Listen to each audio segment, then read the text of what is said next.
बिस्मिल्लाहिर्रहमानिर्रहीम। अस्सलाम वालेकुम viewers, welcome to food secrets with Munazza वक़ार।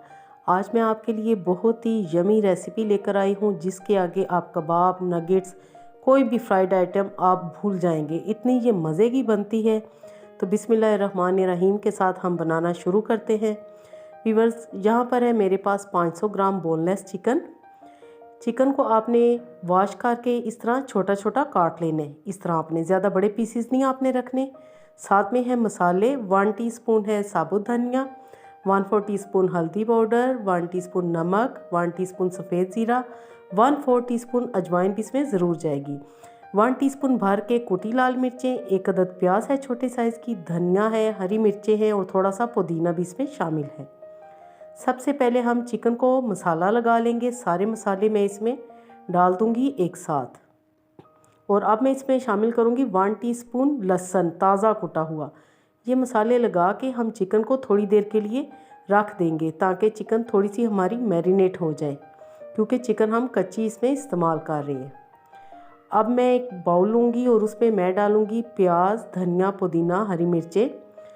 इस बात का आपने ख्याल रखना है कि धनिया, पुदीना, हरी मिर्चें अच्छी तरह वॉश होनी चाहिए। अब है मेरे पास आधा पाव बेसन और 2 से 3 चम्मच है मैदा, ऑल पर्पस मैदा आपने ज़रूर डालना है, क्योंकि हम बना रहे हैं चिकन पकोड़े, इससे बहुत ही क्रिस्पी बनते हैं।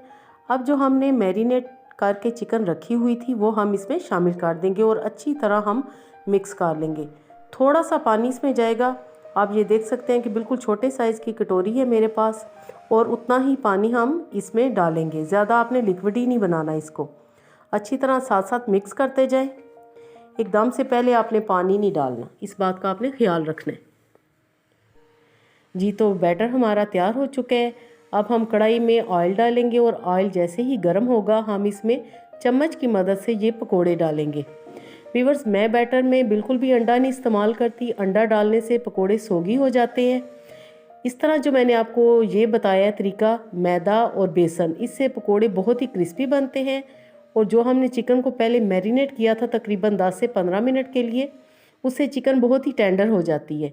तो हमारे पकोड़े बहुत ही मज़े के बनते हैं और यकीन जानिए ये बच्चों बड़ों सभी को बहुत पसंद आते हैं। व्यूअर्स, आप सबकी सपोर्ट से मैं यहाँ तक पहुँची हूँ, तो अपनी सपोर्ट जारी रखें। Keep watching, keep supporting, like ज़रूर किया कीजिए। चैनल पे जो लोग भी नए हैं तो ज़रूर सब्सक्राइब करें। इंशाल्लाह दी बेस्ट रेसिपीज़ मैं आपके साथ शेयर करूँगी। यहाँ पर पकोड़े हमारे फ्राई हो चुके हैं। बातों ही बातों में मैं इनको खूबसूरत से नीट से प्लेटर में डिश आउट करूँगी। माशाल्लाह, आप इनकी लुक देखें। बच्चे तो दीवाने हैं इस रेसिपी के, मेरे घर में बहुत ही पसंद की जाती है। तो आप भी इस सर्दियों के मौसम में इसको ज़रूर इंजॉय करें, ज़रूर ट्राई कीजिएगा और मुझे बताइएगा कि आपकी रेसिपी कैसी बनी और आपकी फैमिली को ये रेसिपी कैसी लगी। व्यूअर्स, मेरे चैनल पे आपको चिकन स्नैक्स की बेशुमार रेसिपीज़ मिलेंगी। आप बाय मुनज़्ज़ा वक़ार लिख के सर्च कर सकते हैं। इंशाल्लाह आपको वो भी बहुत ही पसंद आएंगी जी। तो यहाँ पर हमारे बहुत ही मज़े के चिकन पकोड़े तैयार हैं। केचप के साथ और मायो सॉस के साथ मैं इनको सर्व करूँगी और मैं आपको एक टेस्ट करके बताती हूँ। यकीनन बहुत ही ये मज़े के बने हैं, ज़रूर ट्राई कीजिएगा। इंशाल्लाह ये आपको बहुत ही पसंद आएंगे। अल्लाह पाक हम सब का दस्तरखान हमेशा वसी रखे। आपकी सपोर्ट का बेहद शुक्रिया। Thanks for watching. Next video तक के लिए अल्लाह हाफिज़।